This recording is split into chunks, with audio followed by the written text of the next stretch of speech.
In the heart of Kansas City's Hyde Park district, at 4315 Charlotte Street, lived a man most people regarded as a quirky antique dealer with a taste for the unusual. Bob Berdella wasn't the kind of person you'd suspect of evil. He wasn't a recluse, nor was he particularly charming. He was just there. The kind of neighbor who mostly kept to himself, but always offered a polite nod or a tight-lipped smile in passing. He owned a stall at the Westport Flea Market, where he sold oddities, vintage items, occult trinkets, books on mysticism. For the most part, people found him strange, but not dangerous. Berdella's public persona was cultivated carefully. He was deeply involved in the local art scene, a minor figure with connections to fringe communities' alternative lifestyles, occult enthusiasts, and those on the outer edges of Kansas City's culture. He offered struggling young men odd jobs, a couch to sleep on, or a meal when they had nowhere else to go. He was, in many eyes, a benefactor, if not a little eccentric. Born in 1949 in Cuyahoga Falls, Ohio, Berdella's early life was shaped by strict Catholic values and an emotionally distant household. His father, a devout Catholic and staunch disciplinarian, often left Bob feeling inadequate. By the time he was a teenager, he had developed an emotional detachment from others. He isolated himself, preferring books, television, and fantasy over social interaction. It was around this time that Berdella began to explore his emerging sexual identity and discovered that his darkest thoughts were not fleeting. They were growing. After moving to Kansas City in the late 1960s to attend the Kansas City Art Institute, Berdella's odd behavior began to draw attention. He was fascinated with power dynamics and began experimenting with animal dissection and photography. Fellow students were disturbed by his behavior, and in one case, he was reprimanded for killing a dog as part of a performance piece. He was eventually expelled, but by then Berdella had decided Kansas City was home. Without a degree, Berd turned his attention to antiques and oddities, opening up a stall at the flea market. The work suited him. It gave him access to an eclectic array of people and allowed him to build a persona that few ever looked beyond. He amassed a vast collection of books on occultism, anatomy, psychology, and torture. But underneath the dealer, an eccentric collector, was a man whose private life was spiraling into darkness. By the early 1980s, Berdella's thoughts were consumed with total control over another human being. He frequented gay bars and sought out vulnerable men, homeless youths, sex workers, and addicts. He wasn't looking for companionship. He was searching for subjects, people whose absence wouldn't raise alarm. What allowed Berdella to operate for years without suspicion was the duality of his personality. Outwardly, he was reliable and engaged. He was even involved in local neighborhood watch initiatives and regularly called the police about petty crimes near his home. No one could reconcile the man who phoned in burglaries with the monster quietly building a torture chamber in his own home. The signs, if there were any, were subtle. A foul stench occasionally wafted from his house, but neighbors chalked it up to poor plumbing or trash. Odd sounds could be heard at night, thuds, muffled cries. But in a neighborhood filled with eccentricities, Berdella didn't stand out enough to warrant scrutiny. But behind those locked doors, he was beginning to act on his fantasies. He had transformed a bedroom into a place of horror, soundproofed, lined with restraints, and stocked with chemicals, sedatives, syringes, and a disturbing array of tools. He wrote in journals. He recorded his ideas. He began developing a methodical approach to domination and pain. His obsession wasn't just with death, it was with power. Berdella wanted complete submission. He wanted to own his victims mentally, emotionally, and physically. To him, they weren't people. They were possessions, bodies, to reshape, control, and eventually discard. What no one knew at the time was that by the time Jerry Howell walked through Bob Berdella's front door in 1984, the house on Charlotte Street had already transformed into a hunting ground. Berdella had refined his fantasies, and the stage was set for a series of crimes so grotesque they would eventually shake the city to its core. The mask of normalcy that Berdella wore so well would only begin to slip years later. But by then, the damage had been done. The silence of a community, the invisibility of his victims, and the disturbing intelligence of the killer allowed one of the most sadistic serial killers in American history to live in plain sight, and nobody suspected a thing. The year was 1984. The air in Kansas City was heavy with heat and humidity. But it wasn't just the weather that was suffocating. Beneath the surface of normalcy, a series of disappearances had begun to ripple through the city's underbelly. Most people didn't notice. These weren't high-profile vanishings. They were young men from the margins of society, runaways, addicts, and sex workers, people whose names rarely made headlines. But the pattern was there, even if no one was connecting the dots. The first to vanish was 19-year-old Jerry Howell, a wiry, restless teenager with dreams of fast cars and independence. Jerry lived life recklessly. He was also the son of a man who knew Bob Berdella personally. Bob had offered Jerry a ride to a local fair on July 5, 1984. Jerry, broke and bored, agreed. That night, he never returned home. When Jerry's family reported him missing, police followed the obvious lead, Bob Berdella. After all, he was the last person seen with the boy. But Berdella.com and Composed told officers he'd dropped Jerry off near the fairgrounds and hadn't seen him since. There were no witnesses to contradict his story. Jerry had a history of instability and disappearing for days at a time, with no physical evidence of foul play. The police closed the case as another runaway incident. In reality, Jerry never left Berdella's home. That night, Bob had drugged him with a powerful sedative mixed into a drink, then restrained him in a second-floor bedroom. Over the next 28 hours, Berdella subjected him to brutal and methodical torture, recording every act in a spiral notebook. The entries were cold and scientific: dosages, time intervals, reactions. There was no emotion in the notes-only procedure. Jerry's cries were muffled with gags. His pleas for mercy went unheard outside those walls. And when Berdella finally decided he'd had enough, he killed the teenager, though even the method of death wasn't entirely clear. Some entries suggest he may have overdosed Jerry intentionally. Others hint at suffocation. What is certain is that Bob Berdella disposed of the body like it was garbage, dismembered in his bathtub, wrapped in trash bags, and left for curbside pickup. Jerry Howell's disappearance was the first, but it wouldn't be the last. Berdella had found a process that worked. Identify someone vulnerable, lure them with offers of food, shelter, or money, drug them, bind them, and document every horrific step. His victims were often people who had no stable homes, no families keeping tabs. He calculated his choices with chilling precision. They weren't just targets, they were experiments. Over the next few years, several young men would vanish, each last seen in the company of Bob Berdella or near his home. The police didn't make the connection, largely because the victims had little in common beyond their transient lifestyles. The disappearances were scattered, seemingly unrelated.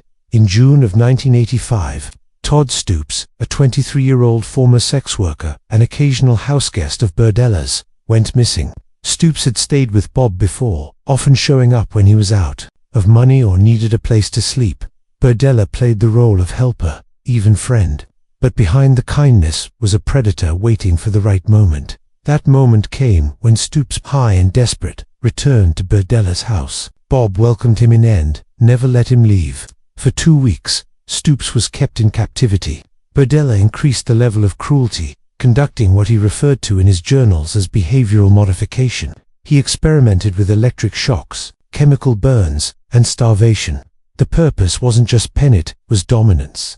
He wanted his victims to be conscious, aware, and obedient. But there was no survival for Todd. When his body could no longer endure the torment, Berdella disposed of it like he had with Jerry: dismembered, bagged, collected by unsuspecting sanitation workers. Larry Pearson came next in 1987. He was older than Berdella's other victims and had been arrested multiple times for petty crimes. Berdella met him through mutual acquaintances and offered him a job fixing antiques. After weeks of trust building, Berdella finally made his move. Pearson's captivity lasted 6 weeks, the longest of any of his known victims. Berdella grew increasingly brazen, even telling Pearson, "You're not going anywhere." He felt invincible. Pearson's end came not from mercy, but from fear.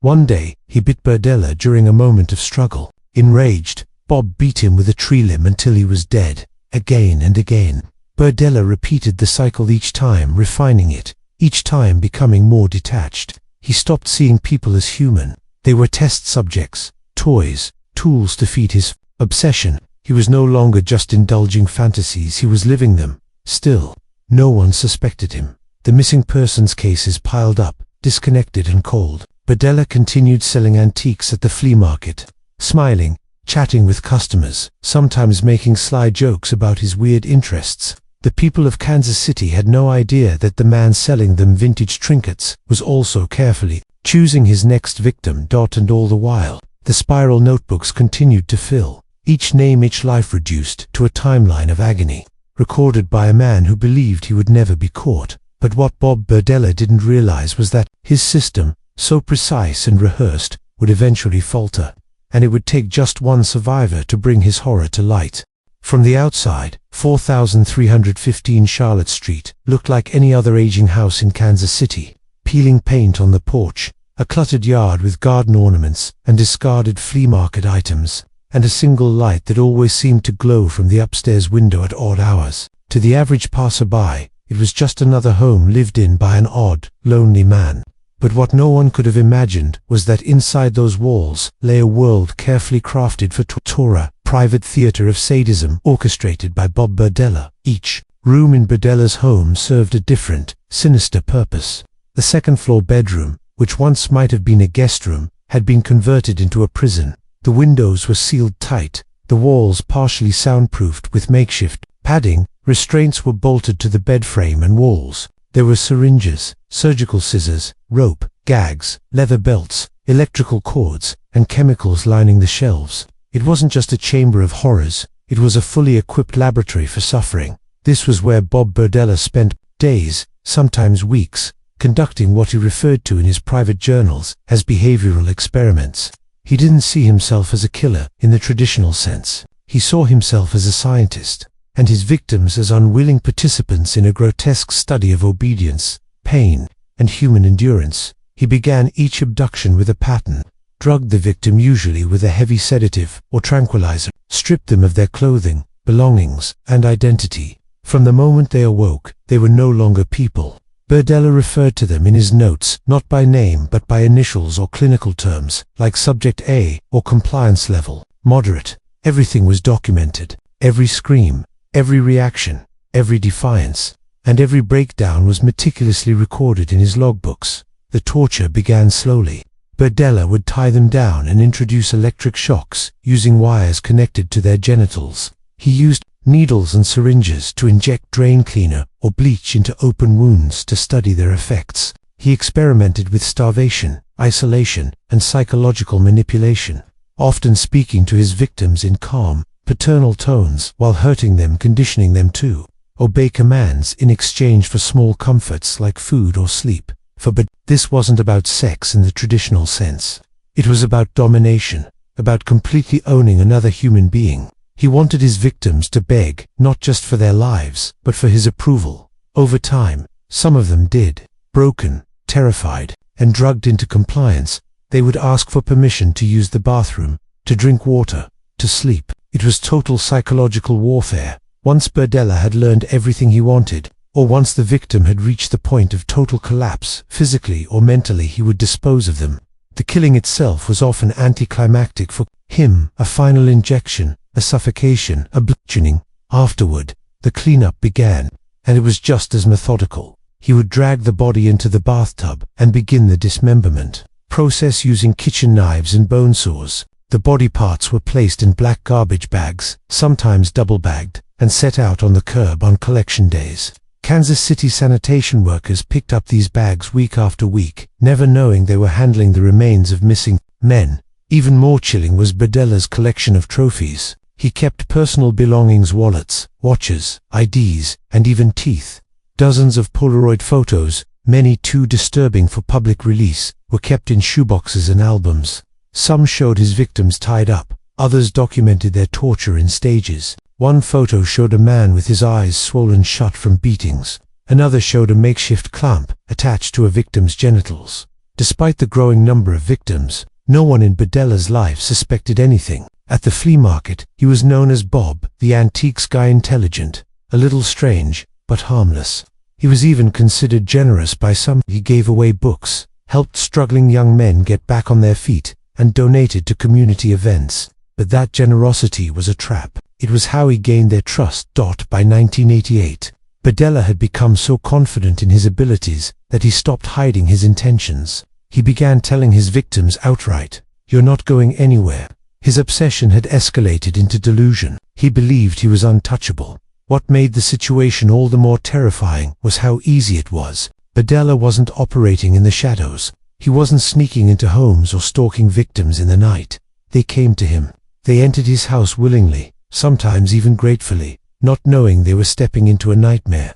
He preyed on the cracks in the system, on people's society, had forgotten, and he wrote everything down. He wasn't trying to cover his tracks. He wanted to record a legacy. His notebooks were filled with times, dates, chemical dosages, physical reactions, and even psychological notes. The journals weren't just documentation, they were confessionals. But even the most meticulous monster makes mistakes, and Bob Berdella was no exception. What he didn't count on, what he couldn't control, was survival. One man held captive in that same house of horrors would find the courage and cunning to escape. And when he did, he would pull back the veil and expose the full scale of the terror that had been hidden in plain sight for nearly a decade. By the spring of 1988, Bob Berdella believed he had perfected his methods. He had operated in the shadows for nearly 4 years without a single arrest, conviction, or even serious suspicion. He had successfully abducted, tortured, and killed multiple young men each time, erasing their presence from the world with clinical precision. His confidence was at an all-time high. In his eyes, he was untouchable. But on the morning of April 2nd, 1988, the House of Horrors at 4315 Charlotte Street cracked open on. The world finally saw the monster inside. It began just like the others. A young man named Christopher Bryson, a 22-year-old male sex worker, met Berdella under seemingly harmless circumstances. Berdella offered him a place to crash for the night and, in exchange, asked for a little company. Bryson had heard about Berdella. He was known in the community for helping out guys who were down on their luck. It didn't seem like a dangerous offer, but once inside, the door locked behind him, and the nightmare began. Berdella wasted no time. He knocked Bryson unconscious, and, when he awoke, the same process began. Stripped, bound, blindfolded, gagged. For 4 days, Bryson was subjected to repeated sexual assaults, electric shocks, injections of unknown substances, and brutal beatings. Berdella used the same tools, the same chemical cocktails, the same grotesque system he had developed with prior victims. He spoke to Bryson in a calm voice, alternating between threats and promises, trying to psychologically condition him into submission. But Bryson was different. Unlike some of Berdella's previous victims, who were overwhelmed into passivity or drugged into incoherence, Bryson never gave up hope. Beneath the pain and fear, he remained focused on survival. He watched, listened, and waited. When Berdella removed his restraints for brief periods, usually to reposition him or clean up, Bryson feigned cooperation. He did not resist, did not provoke, and pretended to break. It was all part of a plan. On the morning of April 2nd, Berdella went downstairs to tend to business. He left Bryson tied only at the wrists and feet, believing him too weak and frightened to escape. What he didn't realize was that Bryson had secretly managed to loosen the knots over time, wearing down the cords every chance he got. With Berdella momentarily distracted, Bryson seized his opportunity. He slipped free, tore off the blindfold, and staggered toward the second-story window. Despite the pain, the bruises, and the sheer terror coursing through him, he climbed onto the ledge and threw himself out, crashing onto the porch roof, before hitting the ground below. Naked, disoriented, and bleeding, Bryson stumbled down the street wearing nothing but a dog collar. A neighbor, stunned by the sight, called 911. Minutes later, Kansas City police arrived. Bryson, shaking and barely able to speak, told them what had happened. The officers didn't waste time. Based on Bryson's visible injuries and the clear urgency of his claims, they secured a warrant and moved in on Berdella's home within hours. What they found was a scene out of a nightmare. Inside the modest 2-story home, investigators discovered a mountain of evidence, hundreds of polaroid photographs, many depicting naked, injured, or unconscious men, a stack of spiral notebooks detailing times, dates, torture methods, and drug dosages, shelves filled with sedatives, syringes, and surgical tools, and perhaps most damning of all, a human skull, buried in a closet box. Berdella was arrested. On the spot, in the days that followed, police began sifting through the photographs and journals. The scale of Berdella's crimes became horrifyingly clear. At least 6 men were believed to have been murdered within those walls, each subjected to prolonged torture before being killed and dismembered. The meticulous records in the journals matched missing persons cases. Berdella had documented their suffering in cold, clinical language, leaving no ambiguity about what had occurred. One officer later described the house as the closest thing to hell I've ever seen. Initially denied everything, insisting that Bryson's story was exaggerated, that the photographs were part of consensual activities, but under mounting evidence and facing the prospect of the death penalty, he ultimately confessed. He admitted to 6 murders: Jerry Howell, Robert Sheldon, Mark Wallace, James Ferris, Todd Stoops, and Larry Pearson. Each name represented not just a life lost but an entire chapter of torment, one that only Berdella could recount. And he did with disturbing calm. He showed no remorse. He spoke about his crimes with a detachment that chilled even the most seasoned investigators. To him, it had all been an experiment. Berdella's arrest sent shockwaves through Kansas. City locals who had once bought antiques from him or chatted with him at the flea market were horrified. How could this quiet, odd man be responsible for such evil? The realization that someone could carry out such horrors in plain sight, in the middle of a residential neighborhood, was deeply unsettling. As details of the case were made public, the media dubbed Berdella the Kansas City Butcher. It was a fitting title, but it barely scratched the surface of the psychological terror he had inflicted. His crimes weren't just about death, they were about suffering, dominance, and dehumanization on a scale rarely seen. But thanks to the courage of one man, Christopher Bryson, the nightmare finally came to an end. Bryson's escape didn't just save his own life. It unraveled one of the most sadistic crime sprees in American history and brought a monster to justice. The trial of Bob Berdella didn't unfold in a traditional way. There were no impassioned courtroom battles, no high-drama witness stands, no outbursts of emotion from the defendant. Because by the time the legal machinery began turning in full force, Bob Berdella had already calculated his odds and decided to talk. Faced with overwhelming evidence, gruesome photos, torture logs, recovered body parts, and the survivor testimony of Christopher Bryson, Berdella opted for a series of plea deals. He agreed to cooperate with prosecutors and confessed to his crimes in exchange for avoiding the death penalty. The authorities, desperate to locate all his victims and uncover the full truth, accepted the arrangement. Over a series of interviews, Bob Berdella recounted his crimes with clinical detachment. He offered a blow-by-blow breakdown of how each victim was selected, restrained, tortured, and eventually killed. There was no remorse in his voice, no empathy for the young men he'd brutalized. Just cold recollection, names reduced to subjects, agony described like lab results. He detailed how Jerry Howell was the first, how his cries echoed through the night as Berdella injected him with animal tranquilizers and electrical shocks. He told them how Robert Sheldon, a shy and quiet man with mental health issues, was kept drugged for days until Berdella grew tired of Jim injecting Drano into his eyes just to see what would happen. He described Mark Wallace's slow, tortured demise, a man who begged Berdella to kill him just to end the pain. To the horror of prosecutors, Berdella even admitted to eating parts of his victims not out of necessity or ritual, but curiosity. He claimed to have once cooked a piece of human flesh and tasted it, describing the experience in his usual detached tone, as though he were reviewing a strange dish at a restaurant. The public reaction was immediate and visceral.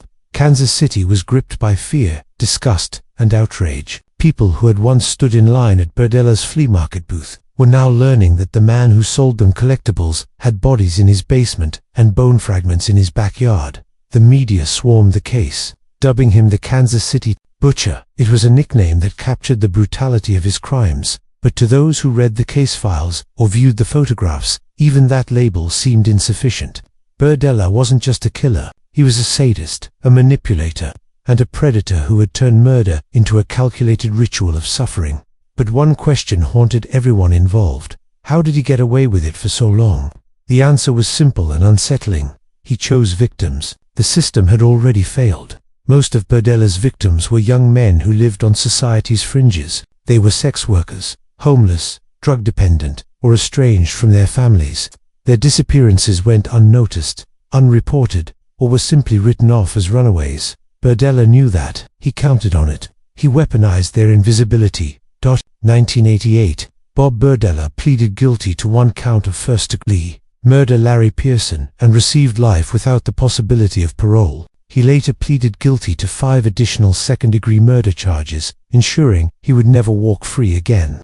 He was transferred to the Missouri State Penitentiary, where he lived in isolation, kept away from other inmates for his own safety. But even behind bars, Berdella remained a source of fascination. Journalists, criminologists, and authors wrote to him, hoping to gain insight into the mind of a killer. Some received responses-typed letters filled with pseudo-philosophical ramblings, rants about the criminal justice system, and complaints about his treatment in prison. In these writings, Berdella still showed no remorse. He portrayed himself as a misunderstood man, even a victim of sensationalism. He tried to rewrite the narrative, insisting his crimes were the product of a damaged upbringing, a society that rejected him, and a culture that ignored mental illness. But no matter how he tried to rationalize it, nothing could erase the horror he had inflicted. On October 8, 1992, Bob Berdella died in prison of a heart attack. He was 43 years old. There were no tears, no public memorial, no one to mourn his passing. His remains were cremated. The house at 4315 Charlotte Street was demolished not long after, reduced to rubble and dust, as if the city itself wanted to erase the nightmare that once lived there. But the scars remained. Families of the victims never recovered. Some never even got their sons' remains. Others lived with the knowledge of what their loved ones endured in their final moments, recorded in chilling detail, by a man who considered them nothing more than test subjects. In the years since, Berd's case has become one of the darkest in American criminal history, not because of a high body count or a dramatic police chase, but because of the sheer depravity, the methodical cruelty, and the eerie fact that it all happened in the middle of a quiet neighborhood. Bob Berdella didn't wear a mask. He didn't lurk in alleyways or break into homes. He invited people in. He smiled, he bargained, he offered shelter. And behind that mask of kindness was a monster who believed the world owed him the right to destroy. The Kansas City Butcher's legacy is not just one of violence, but of how easy it was for evil to go unnoticed when no one is looking. And for years, no one was.